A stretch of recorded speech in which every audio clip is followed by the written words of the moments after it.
Welcome to student Telugu. Markapuram sub collector కార్యాలయంలో పురుగుల మందు డబ్బాలతో బోడపాడు రైతు కుటుంబం ధర్నా.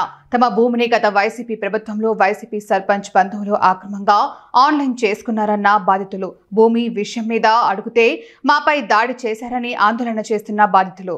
అధికారుల చుట్టూ ప్రదక్షిణ చేస్తున్నా స్పందించడం లేదని బాధితుల ఆవేదన. తమకు న్యాయం జరిగే వరకు సబ్ కలెక్టర్ కార్యాలయం నుండి పోయేది లేదని పురుగుల మందు డబ్బాలతో బైఠాయించిన బాధితులు. వాళ్లకు నోటీసులు ఇచ్చి న్యాయం చేస్తామని బాధితులకు హామీ ఇచ్చిన తహసీల్దార్ చిరంజీవి.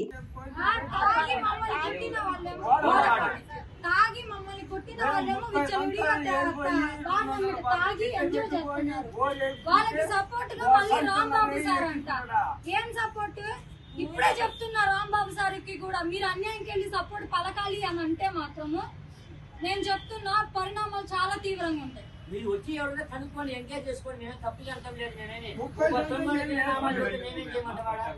మా పట్టా భూములేనండి ఐదుగురు అన్నదమ్ములవి ఆగండి.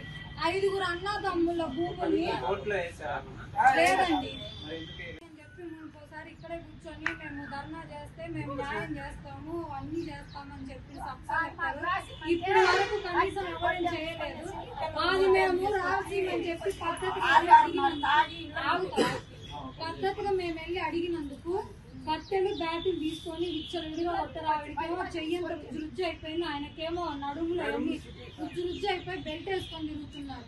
వాళ్ళు ఎలాగో మమ్మల్ని చంపాలని అనుకుంటున్నారు కదా, అదేదో మేము ఇక్కడే పురుగుల మందాలి సత్తం పిల్లలతో. కోరెడ్డి నందిరెడ్డి అండి. ఎక్కించుకున్న అక్రమంగా భూమి ఎక్కించుకున్న అతని పేరు ముక్కమల్ల రమణారెడ్డి. కోరెడ్డి ఓబుల్ రెడ్డి వీళ్ళిద్దరు ఎక్కించుకున్నారు.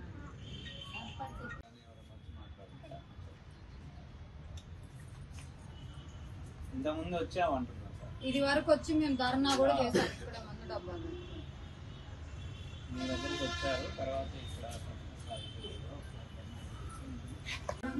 వాళ్ళ కూతురు పేరు మీద పసుపు కుంకుమ కిందికి రాసిచ్చాడు. అది తెలిసిన మరుక్షణం మేము వెళ్ళి అడిగితే మా అత్తగారు వాళ్ళ తమ్ముడు డబ్బులు ఇవ్వాలి అని అన్నాడు. సరేలేని చెప్పి వాళ్ళ తమ్ముడు దగ్గరికి మేము వెళ్ళి డబ్బులు ఇవ్వాలంట కదా, నువ్వు మా డబ్బులు ఇస్తే మేము వాళ్ళ మా పొలం మాకు ఇస్తాము అని అన్నారు అని నేను చెప్పాను అన్నాడు. సరేలే అని చెప్పి అతని డబ్బులు కూడా మేము ఒప్పుకొని మా మామే కట్టాడు. 18 లక్షలు చిల్లర కట్టాడు. అది ఏమి ఇవ్వలేదు సార్. పెడతాను అని అంటాడు సంతకాలు, మాకేం పెట్టడం లేదు. మేము ఇచ్చాము సార్ నమ్మకంగా. ఇప్పుడు నమ్మకం కదా సార్, అలా నమ్మి అలా ఇచ్చాం మేము డబ్బులు. అలా ఇచ్చిన తర్వాత డబ్బులు తీసుకొని రాసిస్తాను రోజు ఒక్కొక్క చోటికి రమ్మంటున్నాడు. మేము వెళ్ళటం అతను రాకుండా పోవటం ఇలానే జరుగుతుంది. కేసులు తిరిగాం సార్. ఆ చిన్న బాబు ప్రెగ్నెన్సీ అన్నప్పటి నుంచి నేను పోలీస్ స్టేషన్ చుట్టూ తిరుగుతూనే ఉన్నా. తర్వాత ఏమైంది సార్, ఒక రోజు మామూలుగా మా అత్తగారు అయింది ఒకసారి వెళ్ళి పద్ధతిగా అడిగితే అలా మన వాళ్ళని పిలిపించి ఆ రకంగా కొట్టించి